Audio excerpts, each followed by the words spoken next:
दिलू भाई नाराए तकबीर नाराए तकबीर नाराए रिसाला नाराए रिसाला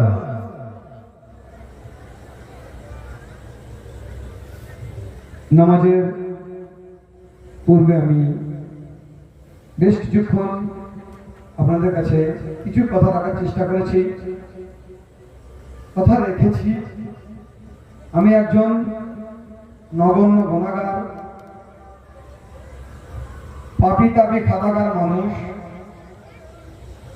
আজকে এসেছি আপনাদের এই মোহাম্মদিয়া কুরআনিয়া মাদ্রাসা ইসালে সাহাবে বাৎসরিক জলসা। এটা নিয়ে আসতে পেরে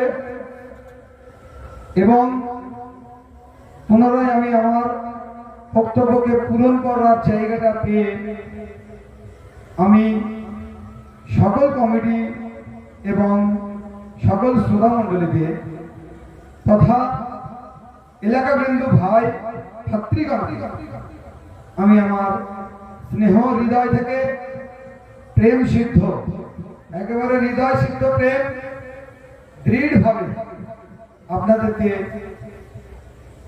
জ্ঞাপন করি এবং আপনাদেরকে আমি ধন্যবাদ, প্রীতি, শুভেচ্ছা, অভিনন্দন জানাই। আমি এর আগেও এসেছি, আজকেও এসেছি। মূল কারণ হলো আমার নবীর ঘরে আলো জ্বালানো। মূল কারণ হলো আল্লাহর বন্ধুর ঘরকে উন্নতি করা। মূল কারণ হলো ধর্মীয় ইসলামিক শিক্ষাকে মানুষের মধ্যে বিস্তার করা।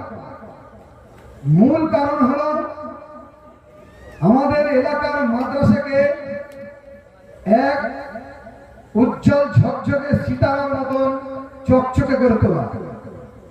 মূল কারণ হলো যে আমরা আমাদের এলাকার সমস্ত মানুষের কাছে আওয়াজ দিতে পেরেছি, দাওয়াত দিতে পেরেছি, কাছে টানতে পেরেছি যে আমরা মাদ্রাসায় জড়িত, এই মাদ্রাসাকে উন্নত করা। মূল কারণ হলো যে এই মাদ্রাসায় আমরা বন্ধন করে একত্রিত ভাবে, সংগঠিত ভাবে আমরা সকলে এক জায়গায় সপরামর্শ দিয়ে এই মাদ্রাসাকে আরো আরো আরো উন্নতি করা। বেশ, আমার কানে খবর, আমার কাছে খবর যে এলাকার মা বোন অনেকেই গরিব দুঃখী আছে।